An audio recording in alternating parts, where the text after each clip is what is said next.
The Celtic culture that came to represent an entire era might have had its genesis right here, in the continentally connected warrior elites of East Yorkshire.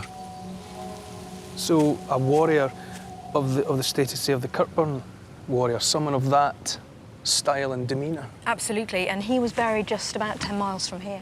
OK, so he's part of this fashion?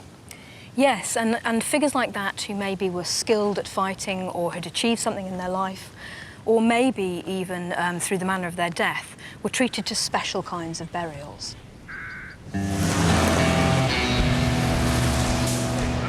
But the Yorkshire burials have revealed something else that was remarkable about this new culture.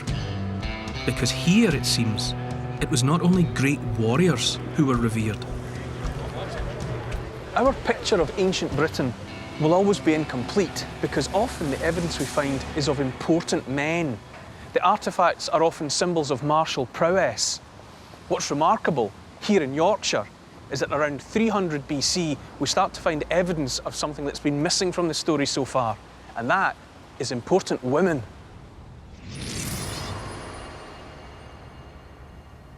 This is the skeleton of a woman who died at least in her late 40s, possibly even older than that.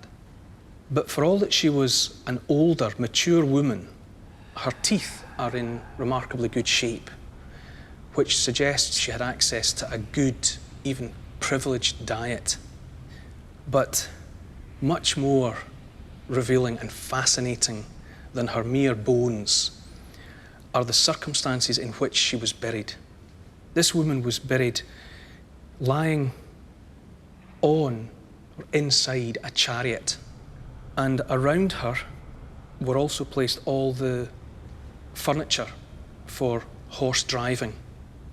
Quite hard to describe these. I suppose they're the equivalent of hubcaps, decoration that would have gone around the knobbly bit that sticks out from the wheel.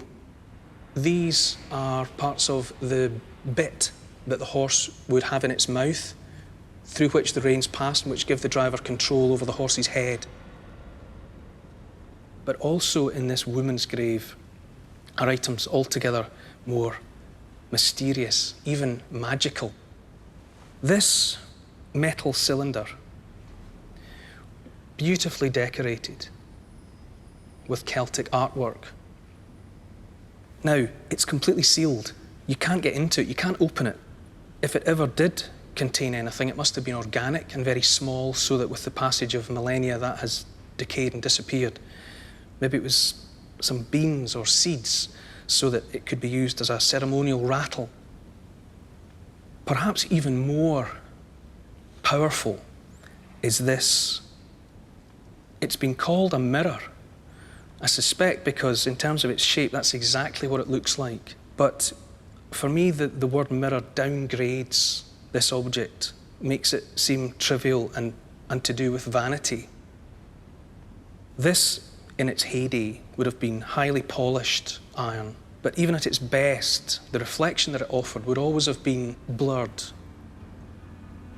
It's now suggested that items such as these were used not to reflect back our world, but to open a portal into a world beyond the world of the ancestors.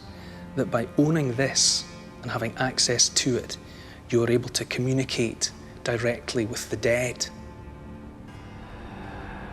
So, with these items here, it's easy to understand that whoever this woman was, once upon a time, she really mattered. She was a woman of substance. She was revered, she was wise, and in her community, she was someone of real power.